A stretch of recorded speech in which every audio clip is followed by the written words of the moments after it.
And the Pentagon was so taken with these ideas, they were kind of moved by these ideas, that they offered Jim the chance to set up an actual First Earth Battalion. And Jim said no. What he wanted to do was allow these ideas to just float out throughout the military. And wherever a soldier was inspired to try this stuff out, that person would be a member of the First Earth Battalion. And Jim's manual made it to Fort Bragg, and that's why they started staring at goats. And Jim's manual made it to Arlington, to Army Intelligence, which is why General Stubblebine started trying to walk through his wall. And I always thought that's a very interesting way. This is how ideas form in the U.S. military. All right, stay with us here, John. We've got to take this break, and then we'll be back with you and Alex Jones on Coast to Coast AM. Well, it sure is with our guest, Jon Ronson. We're going to be joined by Alex Jones now, so we'll be right back for the discussion about Bohemian Grove on Coast to Coast AM.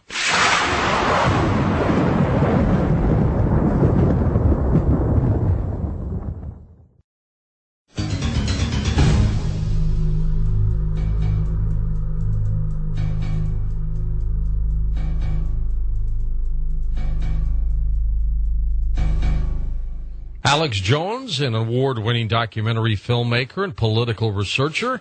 His news websites, Infowars.com, PrisonPlanet.com, always at the forefront of the very growing alternative media. Alex is recognized by many as the father of the 9/11 truth movement, being the first to question the official story. His newest film, Martial Law 9/11, Rise of the Police State, details his latest investigations into the 9/11 revelations. And what would be a discussion on Bohemian Grove, Alex, without having you at least a part of this for a moment? How are you? George, I was really excited when I heard that John was coming on because he's just an amazing writer, and it really was his idea to sneak into Bohemian Grove. At the time, he was like, don't tell him I snuck in, just so I've always kept that confidence until now. He's talking about it. But it was amazing to go inside of the Grove and to witness all of this, and I went in there with an open mind. I mean, I told everybody, I don't know what we're going to find. I hope it's all rumors. I didn't want to believe that this was going on, these eyes wide shut type activities, but it was Luciferian in nature. It was a mock human sacrifice, and now we've got the Skull and Bones video that ABC News got where they're doing mock human sacrifices, same group of people. These are our supposed Christian conservative leaders, predominantly, that go there, and they know exactly what they're doing, and this is an ancient Canaanite ritual that they have revived. It is the most accursed demon, Moloch, of the Old Testament. And I'm glad that John talks about, how he sort of thinking back and going, wait a minute, I mean, this is hidden in plain view. He may not totally agree with me, but I think over time you see that John is beginning to realize just how bizarre all of this is. But in the last 5 years, we have them now. And we have their own internal publications. Even the Wall Street Journal, the New York Times has written about them. I have a bunch of their own internal documents, which almost all of them include the owl eating children or stomping on bloody children. That is a artist rendering of that. This is truly, truly sick. And John talks about his new book where the Pentagon was very receptive to all of this, quote, New Age stuff. Well, a lot of the New Age is really the Old Age, and this is, that's what black magic is it's actively going out and using it, forcing your will. That's the dark side in Star Wars, is forcing the Force to your will, forcing the universe to do what you want. And so it fits all the classical definitions of the occult, of black magic. And in my film, Dark Secrets Inside Bohemian Grove, we have the proof. We have the video of the Luciferian ritual. And so there's really no way to deny it. People need to go to Infowars.com or PrisonPlanet.com. We have much of the ritual, most of it for free, posted there on Infowars.com, CoastToCoastAM.com. Graciously has a link to it. Lex put a link to it. And listen, I wish this wasn't true, but it is real. And every time I investigate something, it tracks back to the occult. It tracks back not just to the occult, but to these workers in the darkness, these people that, like the armies of Mordor. J.R.R. Tolkien talked about how a lot of what he did in his books, why they're so successful in archetypal fashion, is because it's based as archetypes on a lot of real things in history. You know, the all-seeing eye, the pyramid, the burning mountain of fire. That's their symbol. And our leaders predominantly, look, this isn't my opinion. Helmut Schmidt, and this is all in my film, Dark Secrets Inside Bohemian Grove, he was the German chancellor, and he says, we have our own groves in Germany. I love doing rituals there, but I really love the rituals that we do at the Bohemian Grove. So they're calling them rituals. And, you know, I've never said that they're actually sacrificing humans there at the Grove. I've said that others have made that claim. But regardless, they are truly getting off on this.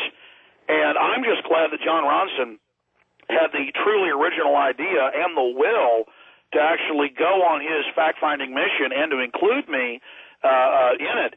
And I think we've made history. And I also just wanted to add, listening, that this isn't a cakewalk. In my film, Dark Secrets, we have over 10 cases of, you know, People magazine reporters and Time Warner employees and CBS News reporters, over 10 cases being arrested, in some cases charged, in the 70s and 80s, trying to get in. And I just think that because we had so much chutzpah or, you know, so much will or so much aplomb in our infiltration, I mean, I was questioned about this. I mean, I talked to locals. This is all in the film. Locals 15, 20 miles away are searched by Secret Service. They set up checkpoints. I mean, the whole area is a police state. We were just able, you know, with the daring dash, and I have to say it was daring dash, and with John's vision, to lightning strike, get in there. Plus, we were peaceful, and I think we had God on our side. God wanted this evil exposed, and when you got the big man upstairs on your side, you know, no group of Pentagon warlocks are going to be able to stop you. What if someone, Alex, who was in charge, let's say, of security, was fully aware of you folks being there, but wanted you to get in, and maybe figured these are some media guys, they're reporters, they're something, they're not really going to give anybody any danger.